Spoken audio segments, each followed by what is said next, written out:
ایک دکھی انسان ہے اور وہ تکلیف میں ہے، وہ آزمائش میں اپنے آپ کو مبتلا سمجھ رہا ہے۔ حضرت ابو ذر غفاری رضی اللہ تعالیٰ عنہ فرماتے ہیں میں اپنے ماتحتوں کے حق میں بڑا سخت تھا، سخت تھی میری طبیعت، میرے غلاموں کی جرت ہی نہیں تھی کہ وہ میرے سامنے گفتگو کر سکیں اور ٹھہر بھی سکیں۔ فرماتے ہیں جس دن میں کلمہ پڑھنے گیا، جس دن میں حضور کی بارگاہ میں، تو میں نے کہا حضور کوئی خاص نصیحت؟ تو نبی پاک نے فرمایا میری نصیحت تیرے لیے یہ ہے کہ جیسا تو نے کھانا ہے ویسا ہی غلام کو کھلانا ہے، جیسا تو نے پہننا ہے ویسا ہی غلام کو پہنانا ہے۔ حضرت ابو ذر کہتے ہیں جو میرے اندر کمی تھی وہی میرے نبی نے نصیحت کر دی، جو میرے اندر کوتاہی تھی وہی غیب جاننے والے رسول نے بتلا دی۔ فرماتے میں گھر گیا، جب میں جاتا تھا تو ملازموں کا سانس خشک ہو جاتا تھا، وہ کانپنے ہانپنے لگتے تھے کہ جانے اب یہ کیا کرے گا۔ حضرت ابو ذر غفاری فرماتے میں گیا، ایک شخص سے میں نے کہا کھانا پکاؤ، کھانا پکایا، دسترخوان پہ لگایا اور اپنے سارے ملازموں کو کہا آؤ یار میرے ساتھ بیٹھ کے روٹی کھاؤ، آؤ سارے میرے ساتھ بیٹھ کے کھانا کھاؤ۔ فرماتے انہوں نے کھانا کھایا، پھر میں ان کو بازار لے گیا، جیسے کپڑے میں پہنتا تھا ویسے میں نے ان کے لیے بھی خریدے۔ فرماتے ہیں میرے غلام کہنے لگے آقا خیر تو ہے نا، خیریت تو ہے نا، کیا ہوا؟ مزاج مبارک تو ٹھیک ہے، کیا ہو گیا؟ اور یہ جو ہم فضا کو اتنا خوبصورت دیکھ رہے ہیں اور یہ جو ہم اتنی پیاری ریم جھیم برستی دیکھ رہے ہیں، یہ جاری رہے گی یا ایک دن کی ہے؟ تو حضرت ابو ذر غفاری رو پڑے، کہنے لگے اب تمہیں ابو ذر غفاری بدلا ہوا ملے گا، اس لیے کہ اب میں وہ نہیں رہا، اب میں رسول اللہ کا کلمہ پڑھ کے غلام مصطفیٰ بن گیا ہوں، اب میں بدل گیا ہوں، میری طبیعت بدل گئی۔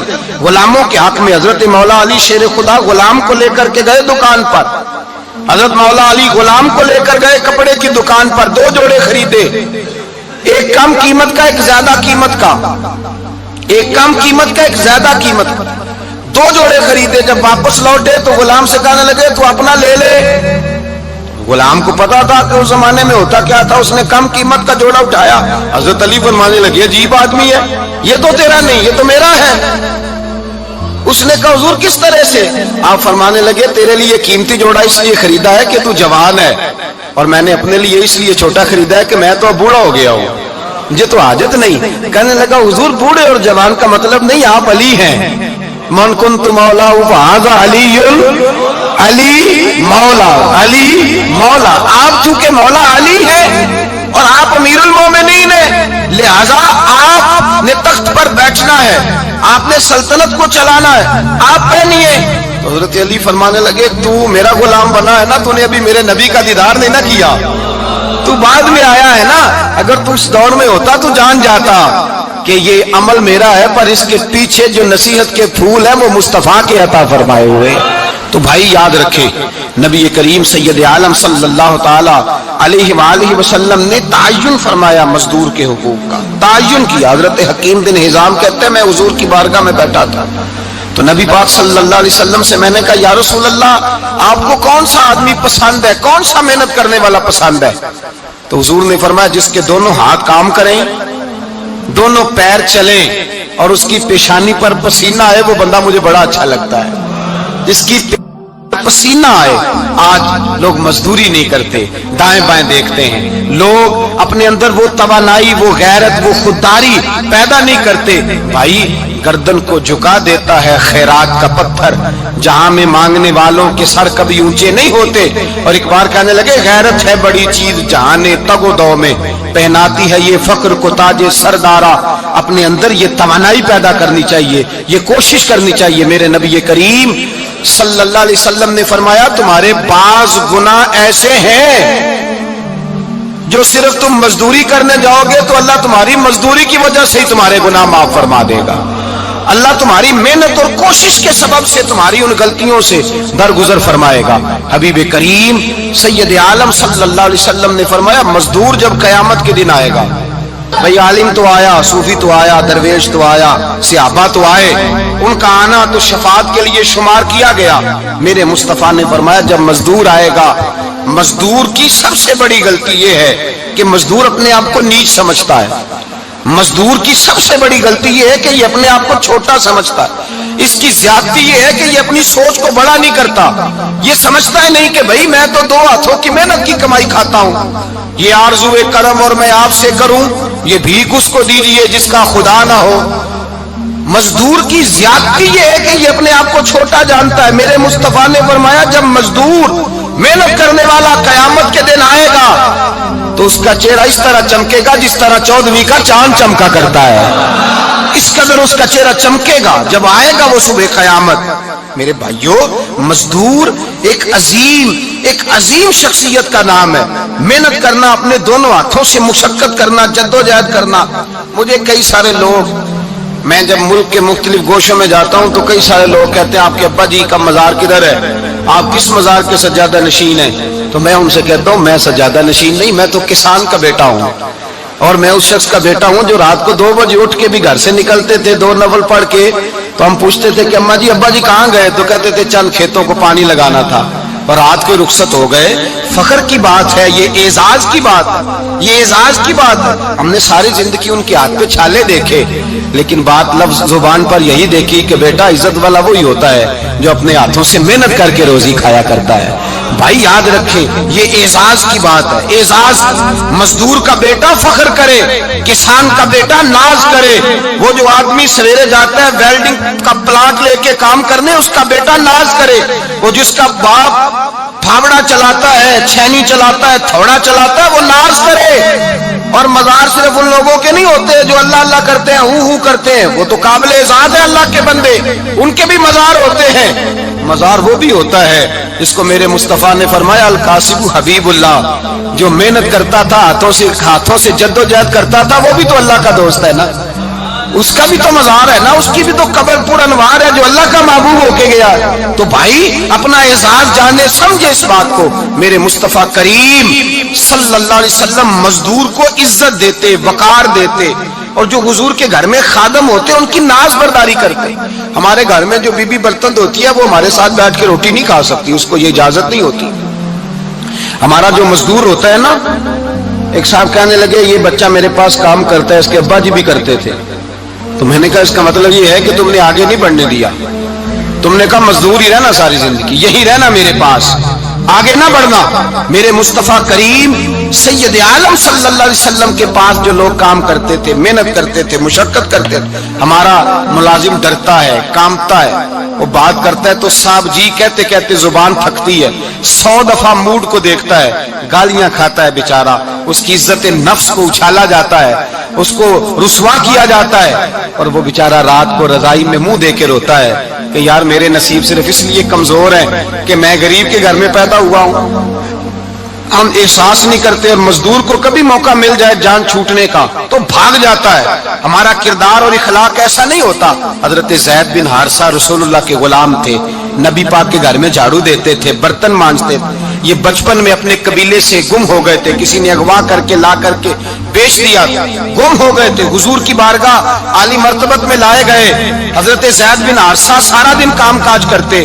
کوئی آدمی آیا ان کے علاقے کا, مکہ مکرمہ, ان کو پہچان کر واپس گیا ان کے قبیلے میں, اور جا کے بتلایا کہ تمہارا بیٹا تو محمد ابن عبداللہ صلی اللہ علیہ وسلم کے پاس. اس وقت حضور نے بھی اللہ نے نبوت نہیں فرمایا تھا. ان کے والد حارثہ چچا لینے آئے اور نبی پاک کے پاس